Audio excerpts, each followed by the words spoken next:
पुस्तक का नाम प्रतिभा पुरुषार्थ की चेरी। लेखक वेदमूर्ति तपोनिष्ठ पंडित श्रीराम शर्मा आचार्य जी। ऑडियो 5। शीर्षक है प्रतिभा पुरुषार्थ की चेरी। मिशिंग पोर्ट ह्यूरन के एक स्कूल की अध्यापिका अन्य बच्चों को शिक्षित और योग्य बना रही थी, परंतु उसका बच्चा एकदम मंद बुद्धि था। न पढ़ने में जी लगता, न दिमाग ही चलता था। सिर तो बहुत बड़ा था, परंतु बुद्धि शून्य। डॉक्टरों ने यहाँ तक कह दिया था कि यह शिक्षा के नाम पर ABC भी नहीं सीख पाएगा। परंतु इसी बुद्धिहीन बालक ने आगे चलकर एक ऐसे यंत्र का आविष्कार किया जो सभ्य समाज के मनोरंजन का प्रधान साधन बन गया। वह यंत्र है ग्रामोफोन। यद्यपि आजकल तो यत्र तत्र रेडियो और ट्रांजिस्टर ही दिखाई देते हैं, परंतु एक समय ग्रामोफोन घर घर बजाए जाते थे। आज भी इनका अपना महत्व है। उत्सव समारोहों और आयोजनों में तेज और मधुर आवाज के गीत संगीत का प्रसारण ग्रामोफोनों द्वारा होता है। एडिसन पढ़ नहीं सकेगा, यह जानकर माता बड़ी दुखी हुई। उसने एक अखबार कार्यालय में अपने बेटे को नौकरी दिला दी। पोर्ट ह्यूरन ने डेट्राइट तक वह रेलगाड़ी में अखबार बेचने जाया करता था। गार्ड ने पार्सल के डिब्बे में उसका स्थान नियत कर दिया। एडिसन इस काम को बड़ी लगन और अध्यवसाय से करता था। उसे बड़ा मजा आने लगा अपने काम में। साथ ही एक चिंता भी हुई। मालिक ने यदि अप्रसन्न होकर या उससे कम पारिश्रमिक लेने वाला लड़का मिल जाने पर काम से भगा दिया तो वह क्या करेगा। पराश्रयी जीवन अनिश्चित ही रहता है। नौकरी जो केवल मालिक की खुशी पर निर्भर है, में भविष्य किसी प्रकार निश्चित नहीं होता। फिर एडिसन के पास कोई योग्यता भी तो नहीं थी, ना ही अपना छोटा मोटा धंधा चलाने योग्य थोड़ी सी आर्थिक पूंजी। ऐसी दशा में उचित यही लगता है कि अपनी योग्यता और क्षमता का विकास किया जाए, ताकि संस्थान के मालिक भी उस आदमी की आवश्यकता अनुभव करें और नौकर भी स्वयं को स्वामी की दया पर ही नहीं, अपनी योग्यता और आत्मविश्वास के बल पर स्वाभिमान का जीवन व्यतीत कर सके। एडिसन ने इधर उधर से थोड़ा सा टाइप जुटाया और गाड़ी के डिब्बे में ही छोटा सा प्रेस बना लिया। इस कार्य का कुछ अनुभव भी उनके पास था। महंगी मशीनें खरीदना तो संभव था नहीं, इसलिए प्रूफ उतारने की मशीन से ही वह अखबार छापता। प्रेस में छपे अखबारों के साथ साथ वह अपने अखबार भी बेचता था। सौभाग्य से पाठक उसके अखबार को पसंद करने लगे। इसी समय एक घटना ऐसी घटी जिसके कारण उसकी प्रगति का नया द्वार खुला। रेलगाड़ी जिसमें एडिसन आया जाया करता था, एक स्टेशन से गुजर रही थी। एक नन्हा बालक रेल की पटरी की ओर कुतूहल से दौड़ रहा था। नासमझ और अबोध होने के कारण शायद वह रेल के पहियों से कट भी सकता था। एडिसन ने उस बालक को देखा और वह चलती गाड़ी से ही कूद गया। बालक को उसने पकड़ लिया। रेलगाड़ी निकल गई। चलती गाड़ी से कूदने के कारण उसे चोट भी आई। वह बालक स्टेशन के तार बाबू का था। बाबू ने उसे धन्यवाद दिया, परिचय और काम धंधे के बारे में पूछा। एडिसन ने सब बता दिया। बाबू ने सलाह दी कि तुम तार भेजने का काम सीख लो। किसी भी अवसर पर मानवीय कर्तव्यों का पालन मनुष्य में आत्मसंतोष ही नहीं, कई भौतिक लाभ भी प्रस्तुत कर सकता है। उसने तार भेजने का काम सीखना स्वीकार कर लिया। कुछ ही दिनों में वह तार भेजना सीख गया। बाबू ने अपने प्रभाव का प्रयोग कर उसे उसी रेलवे स्टेशन पर काम दिलवा दिया। दिन में उक्त बाबू तार भेजता था और रात में एडिसन। इधर उसकी रुचि विज्ञान और यंत्रों की ओर भी बढ़ने लगी। रात भर काम से थक जाने के कारण दिन में नींद आ जाती थी। एडिसन ने अपनी नींद में कटौती कर प्रयोग का काम आरंभ किया। यही एक बड़ी मनोरंजक घटना घटी। दिन भर प्रयोगशाला में काम करने पर रात को एडिसन को झपकी आने लगती। इस पर अफसर ने एडिसन को यह सख्त आज्ञा दी कि वह प्रति आधा घंटे पर एक अक्षर तार द्वारा उसके पास भेजता रहे। एडिसन के सामने समस्या आ गई। अपनी बुद्धि से उसने ऐसा यंत्र बनाया जिसका घड़ी के साथ संबंध जोड़ देने पर वह अक्षर अपने आप तार द्वारा उस अफसर तक पहुंच जाता। अधिकारी को जब यह पता चला तो एडिसन को काम से निकाल दिया गया, परंतु यहाँ रहकर उसने अपने कार्य में इतनी निपुणता प्राप्त कर ली थी कि उसे दूसरी जगह नौकरी मिलने में कोई दिक्कत नहीं हुई। जीवन लक्ष्य के साधक अविराम चलते ही रहते हैं मंजिल तक। शोध और अनुसंधान उनके प्रिय विषय थे। वे बोस्टन पहुंचे। आगे बढ़ने के लिए सहायक वातावरण मिल जाने से वे वहीं रुक गए और अपने अनुसंधान कार्य में जुट गए। तार प्रेषण के क्षेत्र में उन्होंने यहाँ कई आविष्कार किए। एक समय में दो और एक साथ दो तार दो अलग अलग जगह भेजने आदि में कई विधियां खोज निकाली और ऐसे यंत्रों का निर्माण भी किया। एडिसन ने पहले के वैज्ञानिकों द्वारा प्राप्त की गई सफलताओं का भी अध्ययन किया। वह एक ऐसे यंत्र के निर्माण की कल्पना करने लगा जिसमें ध्वनि को अंकित किया जा सके और पुनः उसे बजाया जा सके। कल्पना, श्रम, मनोयोगों के बल पर साकार होती है। वे अपने अनुसंधान कार्य में पूरी तरह तन मन से जुट गए। इस तन्मयता पूर्ण श्रम ने ही संसार में महान व्यक्तियों को ऊंचा उठाया। इसी मनोयोग और एकाग्रता से प्रयत्न करते करते एडिसन की साधना सफल हुई और सन 1876 में उसने ग्रामोफोन का आविष्कार कर लिया, जिसमें बाद में सुधार हुए। रेडियो, ट्रांजिस्टर आदि प्रचलित साधनों का ग्रामोफोन पितामह है और उसका जनक था बचपन का मंद बुद्धि और गंवार परंतु अध्यवसाय तथा श्रम के बल पर श्रेष्ठतम महान वैज्ञानिक एडिसन। सफलता ऐसों के कदम चूमती है। स्वस्थ आकांक्षाएं ही प्रेरणा की केंद्र बिंदु हैं। आगे बढ़ने, ऊंचा उठने, विकास की ओर निरंतर अग्रसर होने की आकांक्षा ना उठी होती तो मनुष्य आदिम अवस्था में ही पड़ा रहता। आज की प्रगतिशील स्थिति में पहुंच पाना संभव ना हो पाता।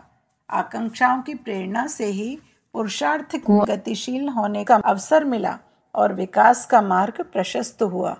मनःशास्त्री कहते हैं कि मनुष्य की दृश्यमान हलचलों का कारण आकांक्षाएं हैं। प्रतिभा, धन, प्रतिष्ठा अथवा श्रेय की आकांक्षा के इर्द गिर्द ही संसार की गति है। जीवन से वे तिरोहित हो जाएं तो कुछ शेष बचता नहीं। निष्क्रिय और निश्चेष्ट जीवन का अभिशाप लद जाता है।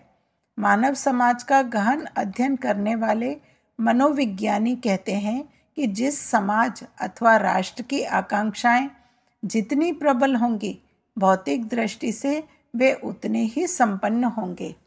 आकांक्षाओं की पूर्ति में अभिष्ट स्तर की प्रतिभा एवं पुरुषार्थ का होना आवश्यक है, अन्यथा वे मात्र ललक बनकर रह जाती हैं जिनका कुछ प्रतिफल निकलता नहीं।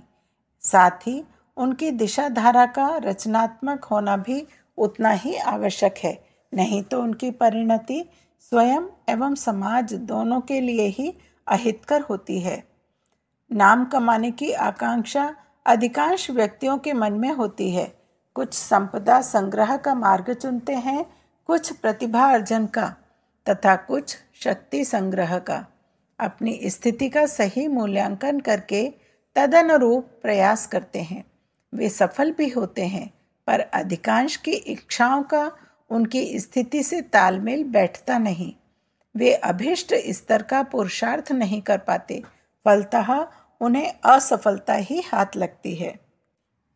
इसके विपरीत संसार में ऐसे व्यक्ति समय समय पर विभिन्न देशों में पैदा होते हैं जिन्होंने अपनी सामर्थ्य को समाज की भौतिक समृद्धि बढ़ाने में खपाया।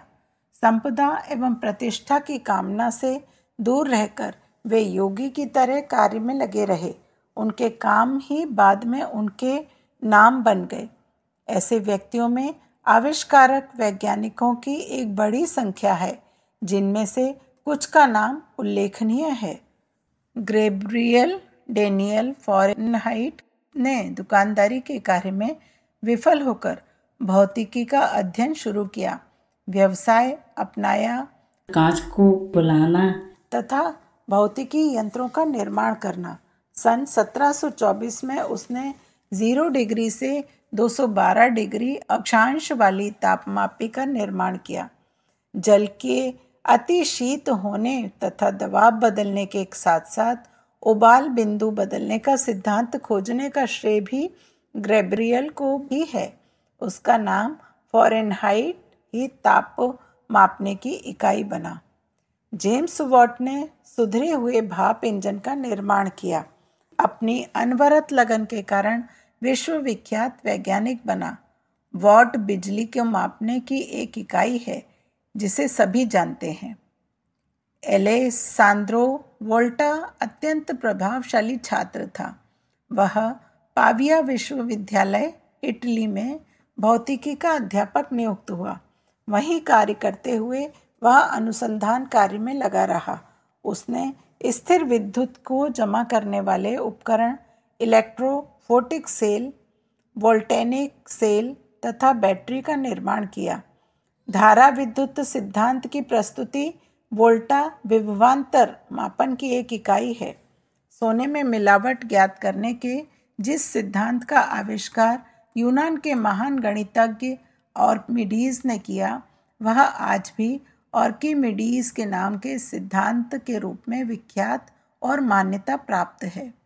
गैब्रियल फैलोपियो इटली में चिकित्सा शास्त्री थे तथा पैडुआ विश्वविद्यालय में शरीर रचना विज्ञान और वनस्पति शास्त्र विभाग के अध्यक्ष रहे। शरीर रचना विभाग पर उन्होंने एक वृहत ग्रंथ लिखा। गर्भाशय नली एवं कर्णपटल तंत्रिका जैसे आंतरिक अवयवों का पता लगाया। सादा स्तनपायियों के जननांग में पाई जाने वाली एक नली जिससे होकर अंड या डिंब गर्भाशय में पहुंचता है की खोज फैलोपियो ने ही की। उसके नाम पर ही उस नलिका का नाम फैलोपियो ट्यूब पड़ा। मार्सेलो मेलपिघी इटली के बोलोना तथा पीसा विश्वविद्यालयों में चिकित्सा विज्ञान के प्राध्यापक रहे। भ्रूण विज्ञान, ऊतक विज्ञान तथा पादप शरीर रचना विज्ञान के विद्वान थे। उन्होंने शरीर विज्ञान पर 2 महत्वपूर्ण पुस्तकें लिखी तथा वनस्पति विज्ञान में अनेक खोजें की। त्वचा की परत के ठीक बाद पाई जाने वाली बाह्य त्वचा की एक परत की खोज उन्होंने की जिसमें निरंतर कोशिकाओं का विभाजन होता रहता है तथा त्वचा को गहरा रंग देने वाले रंजक पदार्थ मेलानिन पाया जाता है। उस परत का नाम मेलपिघियन परत पड़ा। कार्ल फ्रीडरिख गॉस 14 वर्ष की अल्पायु में गैसीय-किल्डीय ज्यामिति और 18 वर्ष की आयु में गणित की नई परिकलन विधि प्रस्तुत करने वाले जर्मन भौतिकविद थे। उन्होंने ग्रहों की कक्षा का परिकलन करने की विधि का भी आविष्कार किया। चुंबकीय क्षेत्र घनत्व की इकाई गॉस कार्ल फ्रीडरिख गॉस ने ही खोज की। आंद्रे मारी एम्पियर फ्रांस के एक प्रसिद्ध भौतिकविद तथा रसायन शास्त्री थे। वे 12 वर्ष की आयु में ही अवकलन गणित के विशेषज्ञ हो गए। एम्पियर ने सबसे पहले यह बताया कि चुंबकीय पदार्थों में चुंबकत्व का मूल स्रोत एक विद्युत धारा होती है, न कि चुंबकीय ध्रुव धारा। विद्युत की इकाई एम्पियर मारी एम्पियर का ही एक आविष्कार है। जॉर्ज सीएन ओम म्यूनिख विश्वविद्यालय में भौतिक विज्ञान के प्राध्यापक थे। उन्होंने विभवांतर विद्युत धारा तथा विद्युत प्रतिरोध के बीच गणितीय संबंध की खोज की तथा डीसी विद्युत परिपथों की गणितीय व्याख्या की।